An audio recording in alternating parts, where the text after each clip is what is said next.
Ce truc numéro 1 vous permettra d'éviter des fautes de filet et aussi quelquefois des fautes de longueur. Il y a quelques années, quand je jouais sur terre battue, je servais beaucoup moins bien sur terre battue que sur dur. À cela, aucune raison objective, sinon que sur terre battue, au bout d'un moment, la poussière, la brique pilée donc recouvre un petit peu les lignes deviennent invisibles et je n'ai plus de repères. Alors peut-être que vous êtes un petit peu comme ça, quand vous servez, vous prenez comme repère une zone où vous vous basez sur les lignes du terrain. Alors vous voyez que ça a un défaut, c'est qu'effectivement, à partir du moment où on voit mal les lignes, vous allez être moins performant. Moi, ce que je vous conseille, c'est plutôt de prendre un repère imaginaire qui va se situer au-dessus du filet.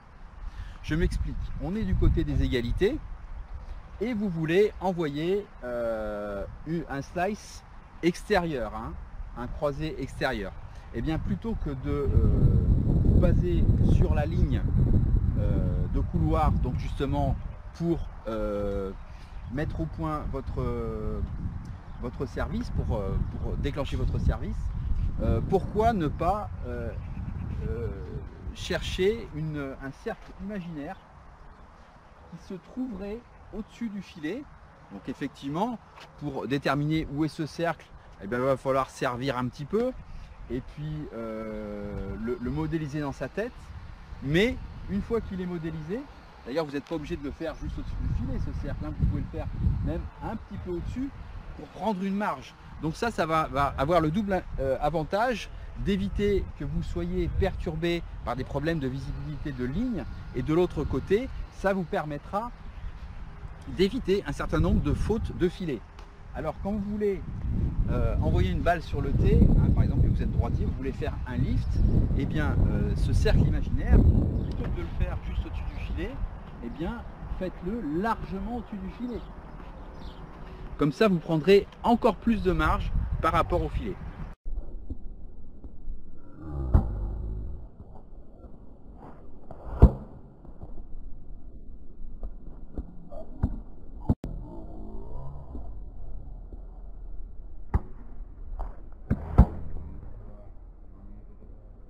La deuxième astuce va avoir un rapport avec la recherche de la précision de la cible. En effet, quand je sers du côté des égalités, je vais avoir donc deux cibles principales, la cible sur le tee et les extérieurs. Et en fait, quelque chose qui va vous aider à vraiment toucher la bonne cible, ça va être, donc je suis droitier, la position du pied droit. Je m'explique. Donc le service, vous allez avoir un mouvement de rotation. Et le pied droit, en fait, la position du pied droit va déterminer la position de la hanche et des épaules. Et c'est ça qui va déterminer si votre balle va être sur le tee ou croisée. Donc je vais envoyer la balle sur le tee. Mon pied droit va se positionner. Le pied droit se positionne en face de la cible que je veux viser. Sur le tee, comme ça. Si je veux envoyer la balle croisée, le pied droit va se positionner en face de la cible que je veux viser. Donc démonstration. Donc je serre sur le tee.